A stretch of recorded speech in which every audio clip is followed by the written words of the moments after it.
এই মুহূর্তে রাজধানীর পরিবাগে আছেন সহকর্মী সাইফুল রুদ্র এবং ব্রাহ্মণবাড়িয়ায় আছেন উজ্জ্বল চক্রবর্তী। সরাসরি শুরুতে যাচ্ছে রুদ্রর কাছে। রুদ্র, শুধু রাজধানীর পরিবাগ, শাহবাগ কিংবা অন্যান্য যে পেট্রোল পাম্পগুলো আছে, শুধু এই পেট্রোল পাম্পের চিত্রই না, সারা বাংলাদেশের যতগুলো পেট্রোল পাম্প আছে প্রায় সবগুলোর চিত্র একই রকম। এখানে আমরা পরিবাগ থেকে চিত্রগুলো দেখাই আপনাদেরকে, একটু দেখেন যে এখানে যারা মোটরসাইকেল আরোহী এবং বিশেষ করে প্রাইভেট কার আছে যাদের, তারা দীর্ঘ লাইনে অপেক্ষা করছেন তেল নেওয়ার জন্য। যাত্রীরা এবং তেল সংগ্রহ করতে যারা এসেছেন তারা যেমনটা বলছিলেন আমাদেরকে, যে বিশেষ করে প্রাইভেট কারের চালক যারা আছেন, সেটা ব্যক্তিগত গাড়ি হোক কিংবা গাড়ির চালক যারা তেল সংগ্রহ করতে এসেছেন, তারা বলছিলেন সকাল 7টায় এসেছেন তেল নেয়ার জন্য এবং এই জ্বালানি সংগ্রহ করতে এসে এতটাই বিড়ম্বনায় পড়েছেন তারা, গাড়িতে থাকা সবশেষ জ্বালানিটুকু এই জ্বালানি সংগ্রহ করতে এসে তাদেরকে বিসর্জন দিতে হয়েছে।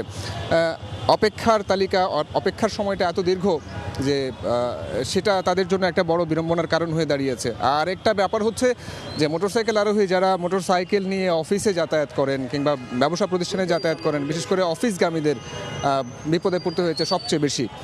তেল সংগ্রহ করতে এসে তাদেরকে ঘন্টার পর ঘন্টা অপেক্ষা করতে হয়েছে এবং সেই অপেক্ষা তাদেরকে নির্ধারিত সময়ে অফিসে প্রবেশের যে সময়সীমা, সেই সীমা অতিক্রম করেও 2 থেকে 3 ঘন্টা পর্যন্ত রাস্তায় কিংবা পেট্রোল পাম্পের সামনে অপেক্ষা করতে হয়েছে শুধুমাত্র তেল সংগ্রহের জন্য। তো এইটা আরেকটা বাজে প্রভাব ফেলছে তাদের কর্মঘণ্টার উপরে এবং অফিসে তাদের এই ব্যাপারটি নিয়ে কথা শুনতে হচ্ছে, এমনটাই যাত্রীরা বলছেন আর কি। আরেকটি বিষয়ে জানিয়ে রাখি যে অভিযোগ করছেন অনেকে যে তারা ঘন্টার পর ঘন্টা দাঁড়িয়ে থেকে তেল সংগ্রহ করছেন ঠিকই, কিন্তু অনেকেই বিশেষ ব্যক্তি পরিচয়ে এসে খুব দ্রুত গতিতে তেল নিয়ে চলে যাচ্ছেন। তো এমন এই বিড়ম্বনার মাঝেও এমন হতাশার কথাও জানিয়েছেন অনেকে। আরেকটি বিষয় যাত্রীরা বলছিলেন যে যারা তেল সংগ্রহ করতে এসেছেন, যে এরই মধ্যে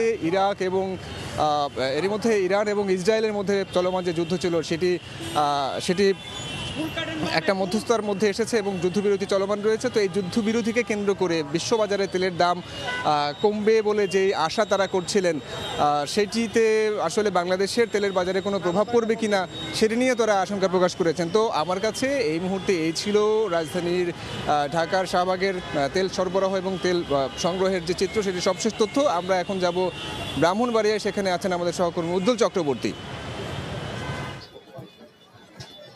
জ্বালানি তেলে সারা দেশের নেই, ব্রাহ্মণবাড়িয়ায় কিন্তু তীব্র সংকট বিরাজ করছে।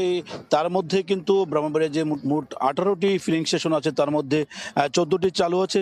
প্রত্যেকটিতে কিন্তু জ্বালানি তেল, বিশেষ করে পেট্রোল, অকটেন, যেগুলো বাইকারদের চাহিদা, সেই চাহিদা অনুযায়ী কিন্তু এখানকার যে বাইকাররা, তারা কিন্তু কোনো ধরনের জ্বালানি তেল পাচ্ছেন না, যার কারণে কিন্তু এখানকার বাইকারদের মধ্যে তীব্র অসন্তোষ এবং ক্ষোভ বিরাজ করছে। আমি এই মুহূর্তে আছি ব্রাহ্মণবাড়িয়া সরাইল বিশ্ব রোডের ফাহাদ ফিলিং স্টেশনে। এই ফাহাদ ফিলিং স্টেশনে গতকাল রাত থেকে বাইকারদের মাঝে কিন্তু জ্বালানি তেল, যে পেট্রোল, অকটেন, সেগুলো কিন্তু দেওয়া হচ্ছে। এই মুহূর্তে এখানে কিন্তু আমরা দীর্ঘ মোটরসাইকেলের যে লাইন, সেটি আমরা লক্ষ্য করছি এবং এখানে ব্যক্তিগত যে প্রাইভেট কার বা জিপ গাড়ি আছে, সেগুলোতে কিন্তু জ্বালানি তেল দেওয়া হচ্ছে। তবে এখানকার বাইকার এবং জ্বালানি তেলের যারা চালক আছে, তারা কিন্তু বলছেন যে তাদের চাহিদা অনুযায়ী অনেকটাই অপ্রতুল এবং তারা বলছেন যে এই চাহিদা তাদের তুলনায় অনেকটাই কম রয়েছে। এবং আপনাকে আরেকটু বিষয় জানিয়ে রেখে, এখানকার যে পেট্রোল পাম্পের যে মালিক, তারা কিন্তু আমাদেরকে জানিয়েছেন যে তাদের যে চাহিদা, সেই চাহিদা অনুযায়ী বিপিসিতে কিন্তু তারা তেল পাচ্ছে না, যার কারণে কিন্তু গ্রাহকদের মাঝে